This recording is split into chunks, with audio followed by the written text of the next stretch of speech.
Good morning, class. I'm going to go over and do a little video review with you guys over chapters 25, 28, and 54, just to try to clarify some things before your test and some things that you need to focus on for the test itself, okay? We start off talking about ergonomics, and what is ergonomics? This is the way that we position ourselves so that we can stay healthy while we're doing our job and performing our job. Because in the job that we have, we are going to be stretching, bending, putting ourselves in different positions, which can cause strain over time if we're not using good posture and good positioning whenever we're doing that. So one of the things that we start off talking about is our muscular skeletal disorders.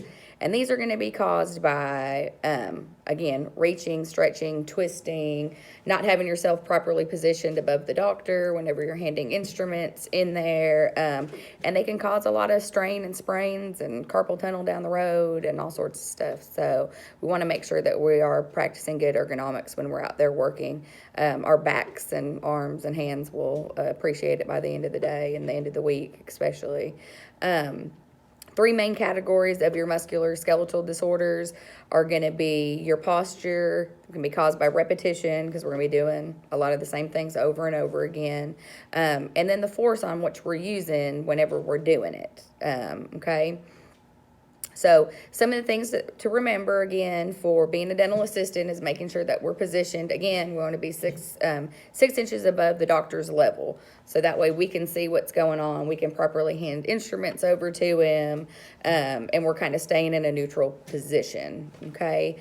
I talked a little bit about carpal tunnel, and that's going to be caused in the wrist, and that's just from your repetition of handing instruments to dog, doing repetitive work, flossing, just all of that repetitive stuff that we're going to be doing on a daily basis. So we want to make sure that we're giving our body breaks and doing some exercises to kind of help alleviate some of that.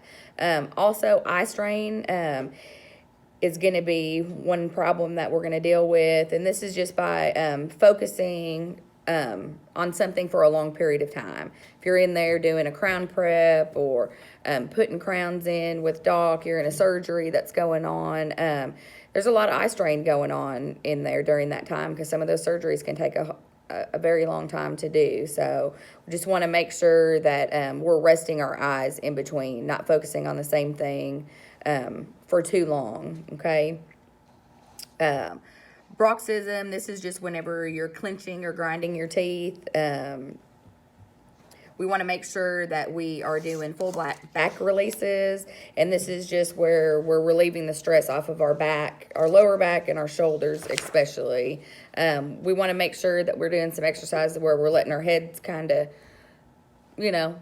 kind of stretch them out, let your head kind of hang, rotate your neck and shoulders, kind of work out those muscles that are going to get kinked up whenever we're out there working. Some oral diagnosis and treatment planning. So morphology, this is just a branch of biology that's going to deal with the form and structure. So what palpation is this is basically using your hands and your fingers to palpate the area, the different textures, the different structures and surfaces to see what's going on. So we're going to be examining, that soft tissue to see if we're feeling any swelling, any tenderness that's going on, if they have any swollen lymph nodes around. So just using our hands and fingers to be able to do that. So that's going to be important to know for your test, okay? Periodontal probing is the only people that are going to be doing this is going to be your dentist and your hygienist. So on the end of your Explorer, I know it's kind of hard to see on here. So you got your shepherd's hook on the Explorer, and then you have this periodontal probe here. So this is what the hygienist and dentist are going to be using to check those pockets because they're going to be looking for infection, any signs of gum disease, gingivitis. So you'll be in there charting with them whenever they're doing this, and they'll be calling out a bunch of numbers to you, and you'll be putting them in the computer for them so that they can go back and we can properly treatment plan those patients by the time we're done giving their initial exam, so that we know how to properly treat them, where we need to start with.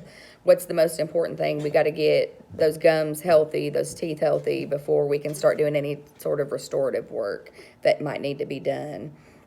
Whenever you're looking at the tooth diagrams, whenever you're doing your charting, just remember it's always the opposite of you. So your right is their left is your right.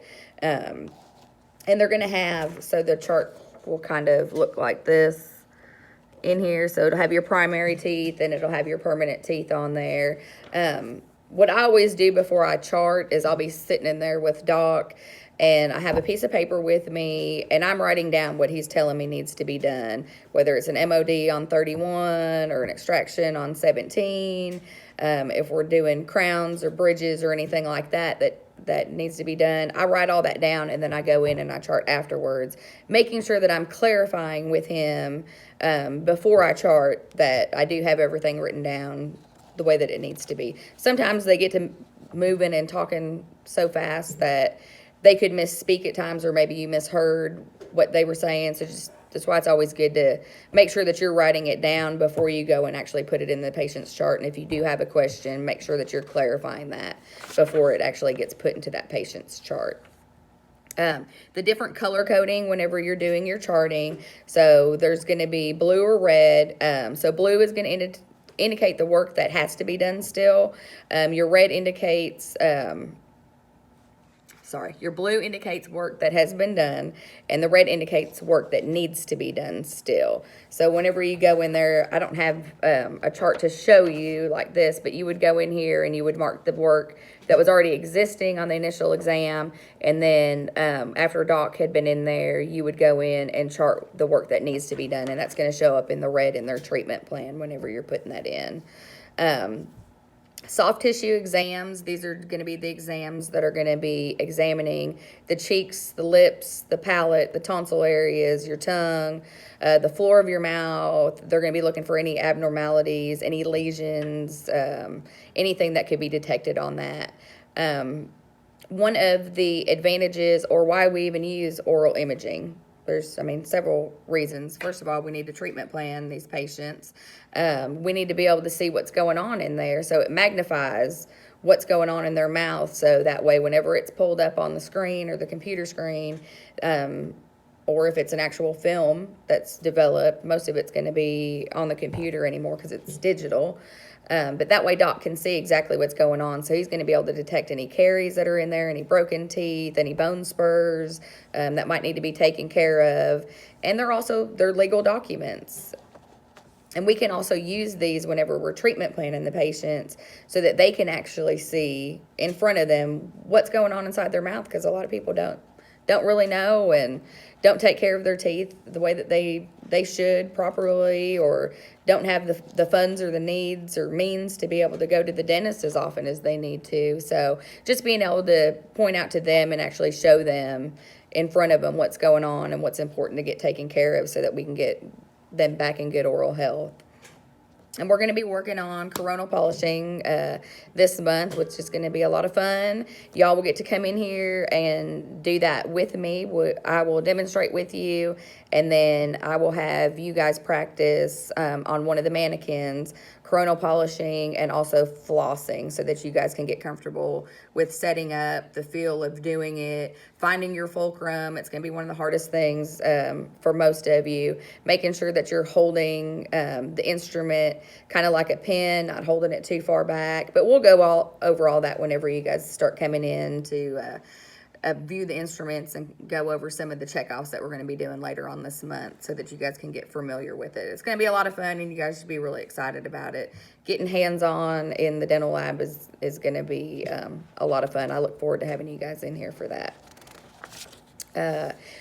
So you have different types of stains that can occur. You have endogenous stains or you have exogenous stains, okay? Endogenous stains are going to be excessive amounts of fluoride formation on the teeth. And then your exogenous is going to be broken down into two different categories. It can either be extrinsic or intrinsic stains. So the difference between these is one of them can be removed and one of them cannot be removed. So your extrinsic stains are going to be caused by your food, your tobacco, the stuff that we drink like coffee, sugary drinks, things that can stain the teeth. These can be removed from the teeth, okay? Your intrinsic stains are going to be caused by environmental sources, and they cannot be removed, okay?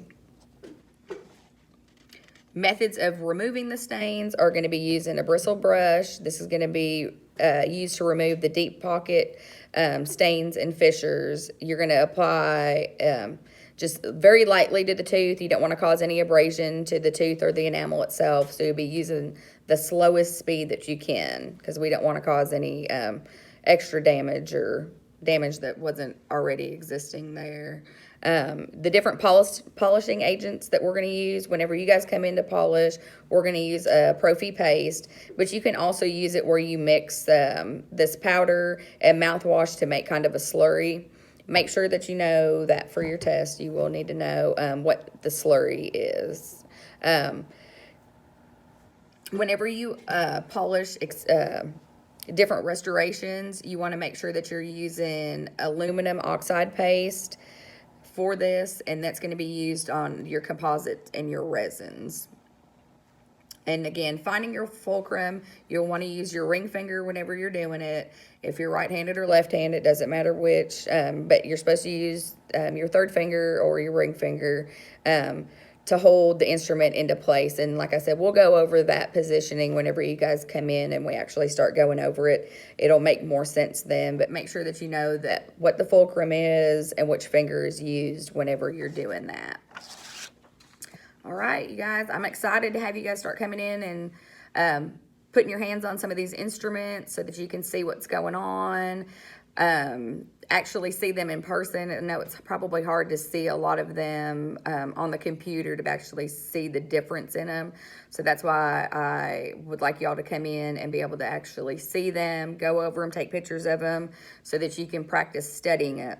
Because whenever you come back in for your check off, you're going to have to name all those instruments. So, which I'll be here to help you with them, and then we'll start getting you in here to start going over some coronal polishing too. So, but I'll keep y'all updated on that.